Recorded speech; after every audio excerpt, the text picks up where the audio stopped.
Okay, so you have your podcast, and your podcast is now across a plethora of different platforms. You already started to see your analytics coming in, and this is great. But there's a small issue. And this is an issue which, funnily enough, was told to us by a lot of different podcasters. And we created tools to address them. So the issue, I'll actually start with the issue, was that a lot of podcasters came to us and said, I'm really happy that I'm on Spotify and I'm really happy I'm on Google Podcasts and all of these other different platforms. But I don't feel like I have any autonomy of my own. I don't feel like I can call any place my own. An avenue where it's just my podcast, where I'm not having to compete against other people, and something that I can share with people and feel extremely proud of it.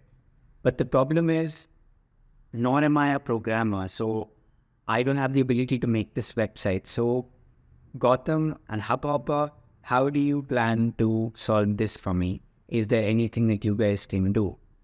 So what we did is, we came up with two different options for two different types of creators.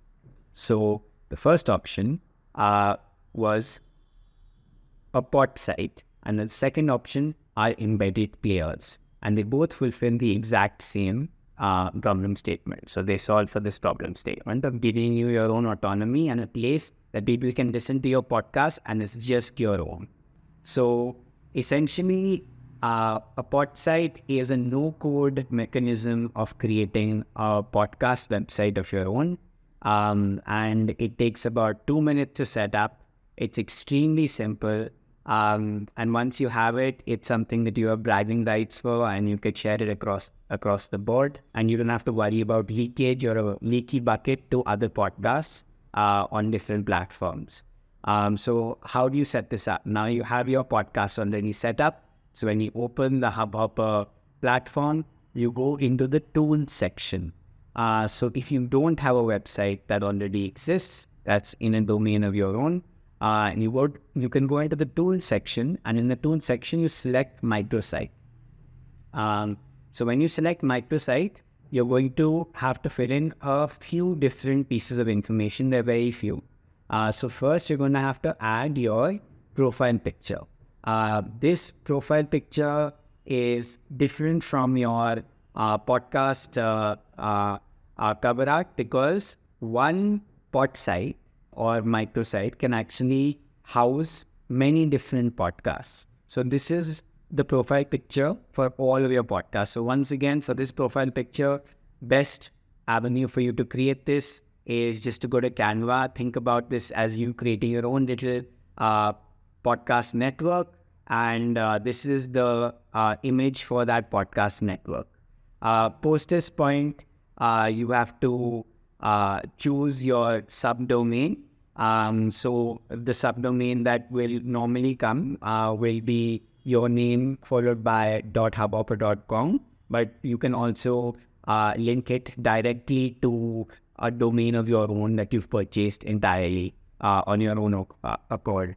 Next, you need to fill in your description, and this is not your podcast description or your episode description. This is the description of you as somebody who potentially, has a couple of different shows underneath their banner, or this is just a little bit about you, right? So what you need to do is just add information about you as an individual, humanize yourself as much as possible, make yourself as likable, friendly as possible, and you can pick to essentially on the right hand side have the subdomain, use your company name, use your first and last name, or you can pick your own C name, and that C name is essentially a way for you to link directly to a domain of your own choice.